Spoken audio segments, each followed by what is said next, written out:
Hello, everyone. Welcome, and thank you for coming. It's my pleasure to welcome the legendary Robert Zemeckis to the stage.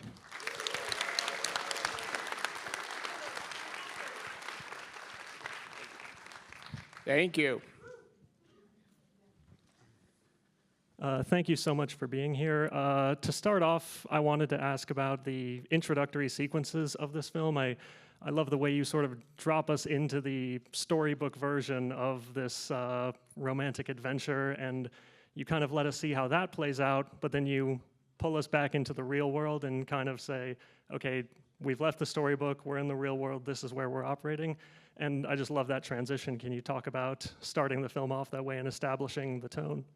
Yeah, well, that was always in the original script that Diane Thomas wrote, and, it's always considered to be the perfect way to introduce the character. I mean, she's a romance novel writer, and, it's a story about, I don't know, we know these characters that are in the West somewhere, and it was a great rip-roaring way to start the movie and then realize that it's all in her mind.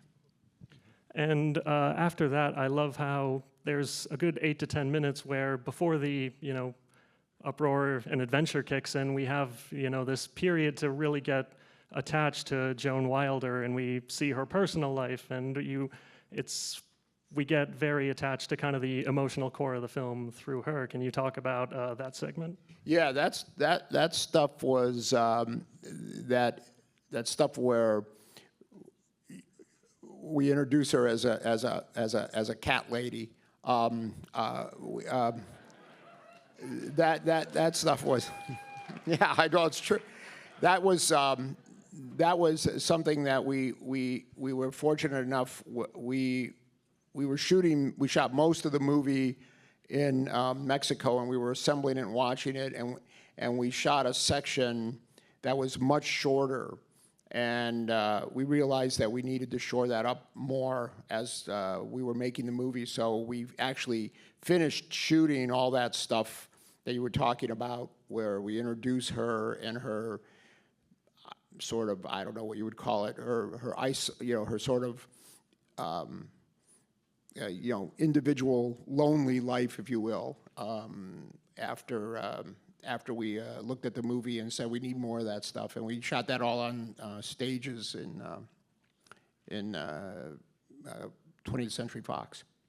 And then, once the film kicks into high gear, the script is incredible. It has this, very fresh spontaneity and originality to it, and it was the first screenplay from Diane Thomas.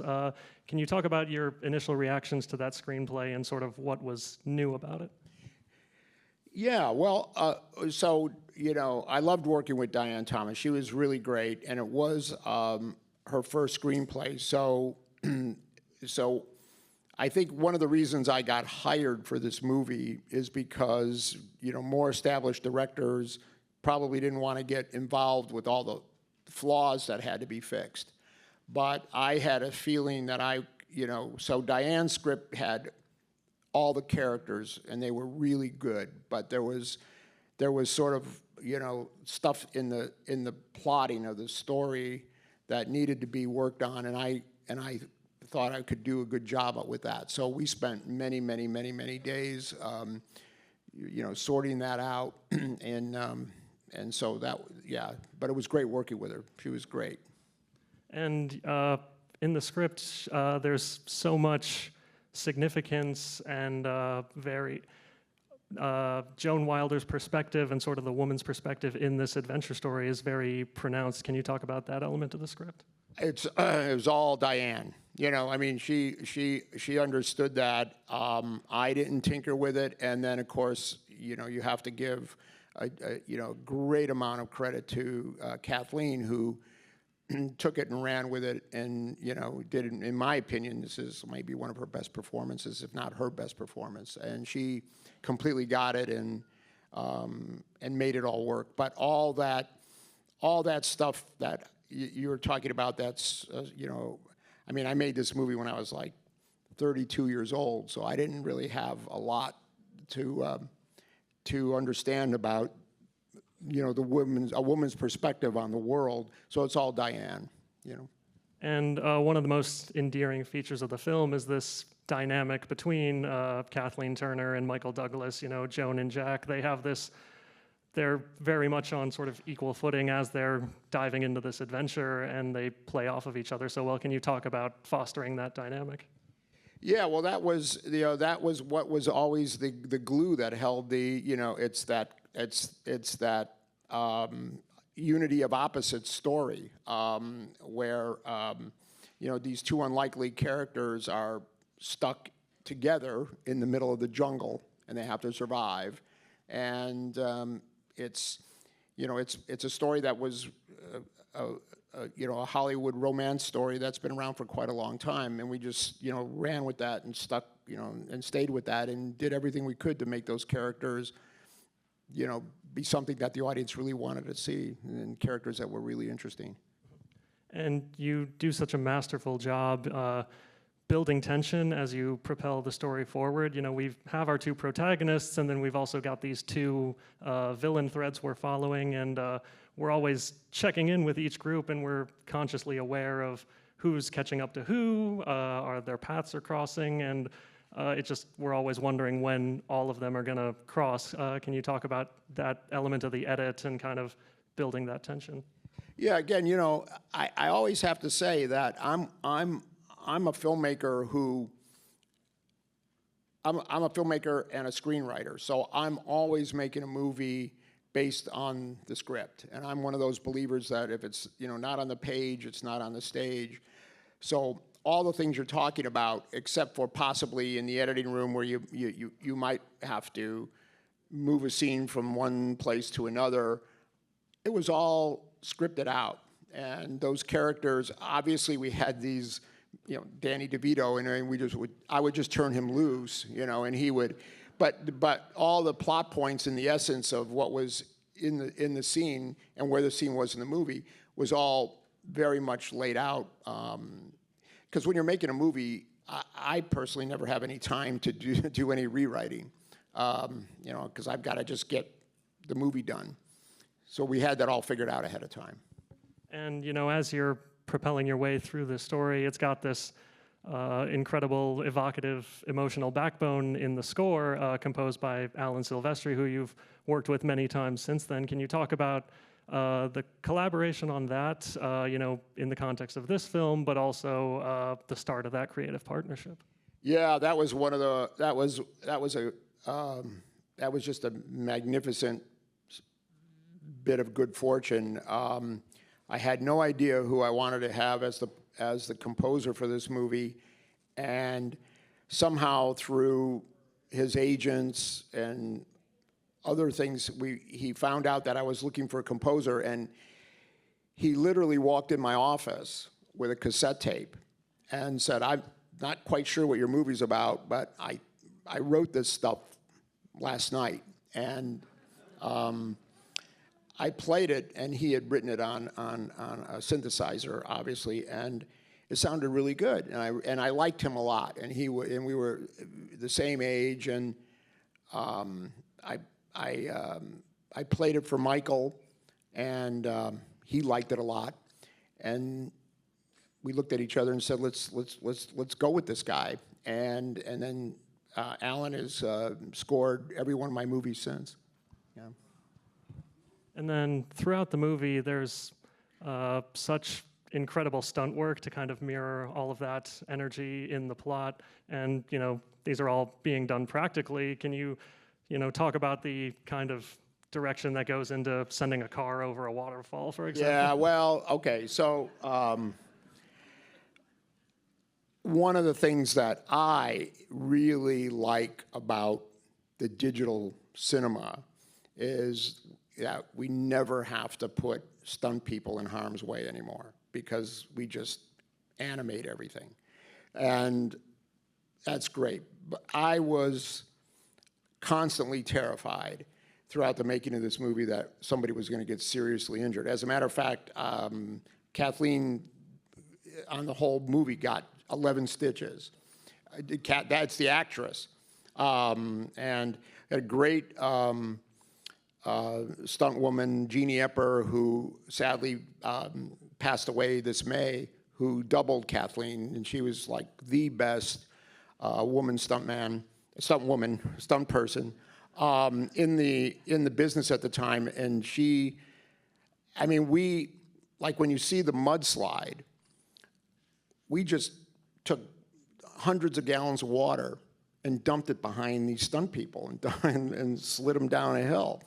I mean, that was it. That's exactly what we did. There was no trickery. Flying across the gorge, all those things were done with wires and harnesses and over real gorges that weren't painted in. Yeah, I'll tell you, when those two guys, or two stuntmen who when you jump off the waterfall, and one of them was dressed like Kathleen, because there was no stunt woman who was going to do that stunt back in the day. And they had oxygen tanks strapped to their legs, and they were going to go, and they went off that car and into the water. And I had all these cameras set up, and I was standing behind one of the key camera operators, and we did the stunt, and of course we had to wait all day because it took forever to rig, and it just just makes you insane with worry. And finally we do the stunt, and they jump off the car into the water, and the camera operator says, "Oh shit." And I thought, oh my God, they're dead. He saw something in the lens that I didn't see, and it took forever for them to come up out of the water, because, when you're in that water, you're just being tumbled in that waterfall, and you're underwater. That's why they had air tanks with them, so they could breathe while they were being tumbled down there. So that was not fun, but we had to do it, and. Both stuntmen came up out of that water, and they were coughing blood. And I went, you know what? Terry Leonard, who was my stunt coordinator, and he's great. I said, this is it. He goes, no, Bob, no. You can never not do action in movies. You have to always do that. We're going to be fine. This always happens when you do a high fall into water. Don't worry about this. So safe to say that's sort of laid the foundation, because you've been such a profound talent in the world of VFX and special effects going forward. So I mean, was that the case? I'm sorry, what was that? So I guess that sort of laid the foundation for all your incredible advances in video effects. Well, no. I mean, I just never ever felt that no one ever should get injured making a movie, because it's just a movie.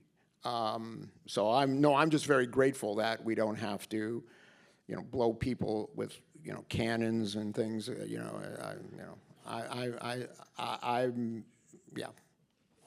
And I love the way you sort of shoot these, elaborate action sequences, because, when there's stunts going on or car chases or shootouts, you always place the viewer in the middle of it. You're so the cinematography is so immersive. We never really lose track of the characters. We're always with them. Can you talk about that approach? Well, I just think that that's what I'm supposed to do.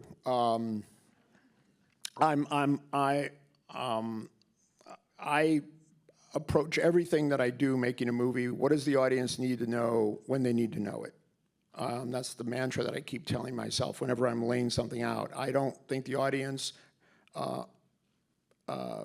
appreciates being confused, and I think it's your job as a filmmaker to show the audience the story in the cleanest and the most succinct way that you can, and whether it's action or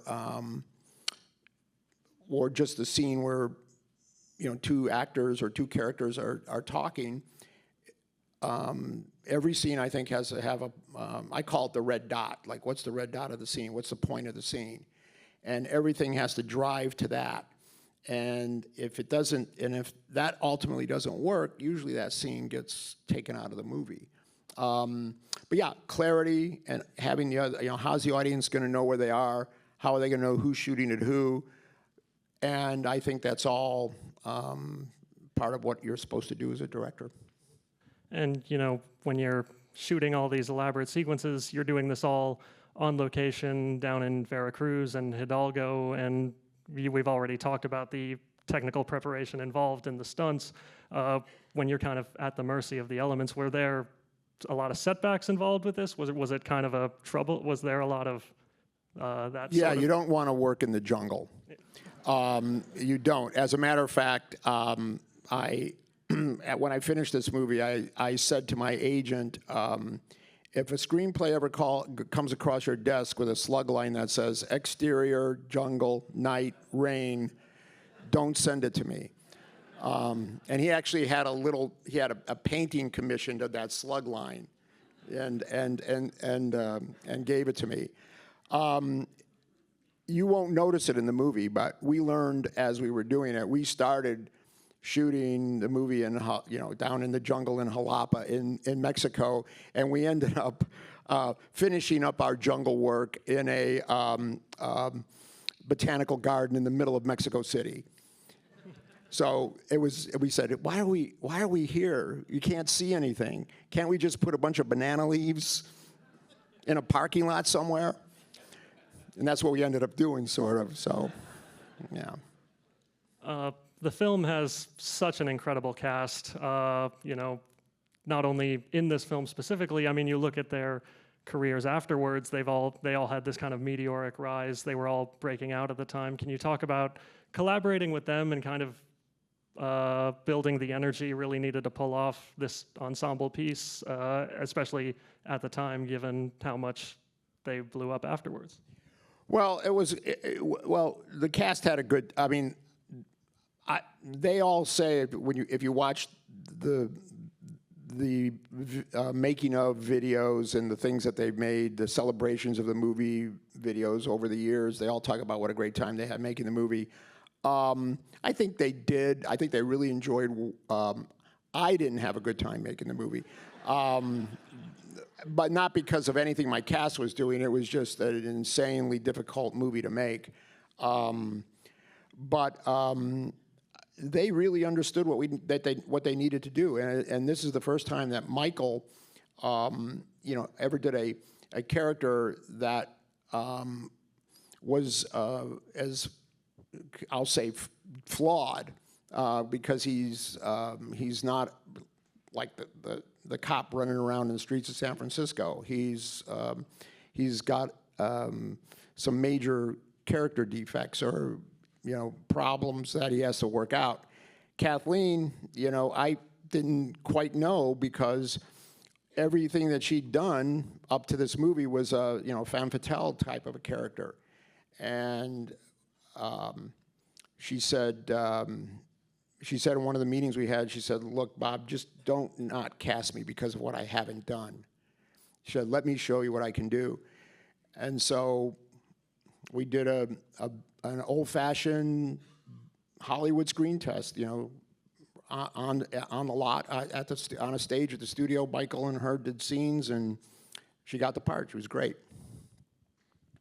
And one of my favorite scenes, I think one of the most magnificent scenes in the film, is the sequence where they stop in the town for the evening, and there's sort of the dance sequence, and there's all of these layered emotions at play in the script, and you kind of establish those in the scene when you've directed it very well. There's the romance, there's the deceit, there's even cuts to Danny DeVito under the table. Can you talk about structuring that scene as the director?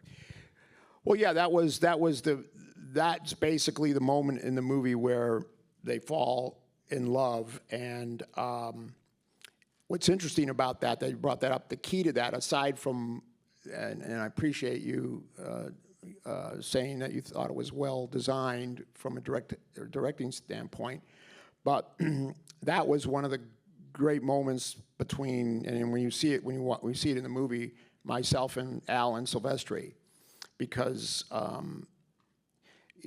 Michael really was into doing the dance. He really wanted to do the salsa dancing, right?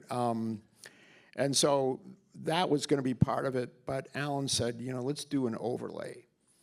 And I said, okay, let's talk me through that. He said, well, what'll happen is this music will all the salsa music will be playing, and then the score comes in and overlays it, and that's what presents the emotion between the two characters. You'll see it in the movie. That's what I think really makes it work. And obviously the tone of the film is such an incredible and endearing part. This combination of there's action and there's comedy, there's romance, and you transfer them into the film, you carry them over from the script very well, and in a way that they never undercut each other. There's an action sequence, and then there might be some laughs afterwards, but you never undercut the stakes of the action with the comedy, and the comedy is still natural. Can you talk about that dynamic? Yeah, I don't have a recipe for that other than it just being a feeling, and the way I can try to describe that is that I always think that movies have a pace and a rhythm, and you just follow that as a filmmaker, and you just feel, okay, now it's time for us to get to the next scene. This scene, we gotta. I don't know how else to describe it. It's kind of, I guess it's kind of like music or something, but I just have a feeling of, one thing that does happen that I'm fortunate enough to be able to do is when I'm rolling on a scene, maybe it's a schizophrenia or some kind of an insanity, but I'm seeing the movie at the same time, like running back, fast forward, and I'm seeing the movie when I'm shooting the scene that I'm seeing, and I'm seeing how that scene is going to be put in the movie. So even if I haven't shot things yet, I'm thinking, okay, well, this is going to be happening, and that I've already shot, and this is where it's going to go, and I'm seeing where that scene's got to be inserted in the film. It's interesting to sort of hear that process because, this film, the script has a lot of these, callbacks to earlier. I mean, in the opening sequence, we see this standoff play out in the romance novel, and there's the knife trick, and that shows up later in the film. Was that, appealing to you? Did it transfer over well, given that visualization? Well, I just love that from a screen. I mean, I'm one of those. If you've seen the movie I made, Back to the Future, I love setting stuff up. I love setting stuff up.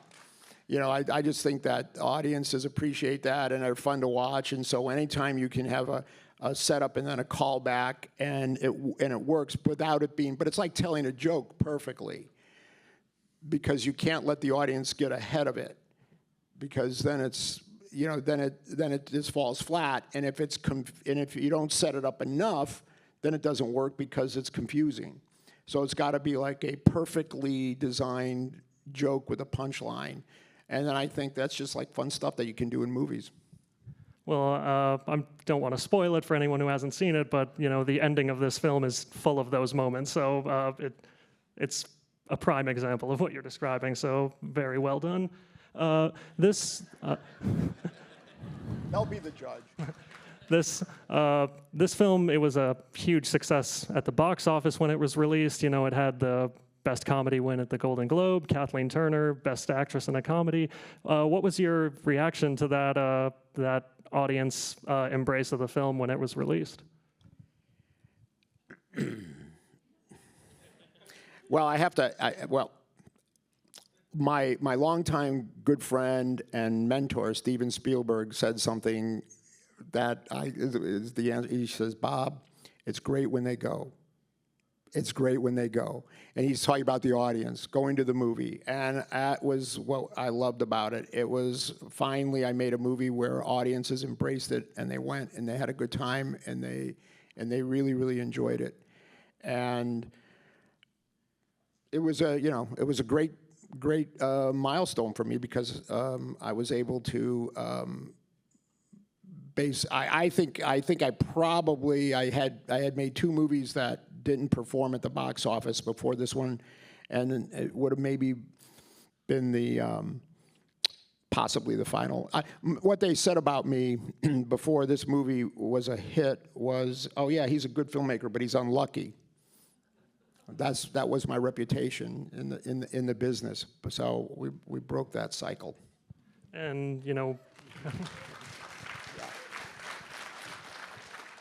the success of this one catapulted you forward, and you were able to punch your ticket and get Back to the Future made. I mean, looking back, you know, this is the 40th anniversary. How do you evaluate this one within the context of your broader career, just as that big breakout?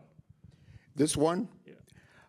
Well, this was this was the beginning of a really good run that I had of movies that audiences really embraced, and this was the first one, and then it was Back to the Future, and then Roger Rabbit, and then the others Back to the Futures, and so it was a really good run of movies that the audiences really appreciated, and yeah, this was a wonderful start. And you know, not only is 2024 the 40th anniversary of Romancing the Stone, this fall you have your brand new film Here coming out. You know, no spoilers obviously, but can you give us a little bit of a preview of what we can expect from your new film? Well, we're bringing we're bringing the band back together. Eric Roth, who wrote Forrest Gump, and I wrote the screenplay, and Tom Hanks and Robin Wright star in it. And it's also got Kelly Riley, who worked with me on Flight, and Paul Bettany. And so we have a great cast, and it's a movie that's it's literally a movie that's never been made like this before. It literally is. It's never been done, and you know, we'll see if everyone enjoys it or not. But at least, if you're looking for something different, we're going to deliver it.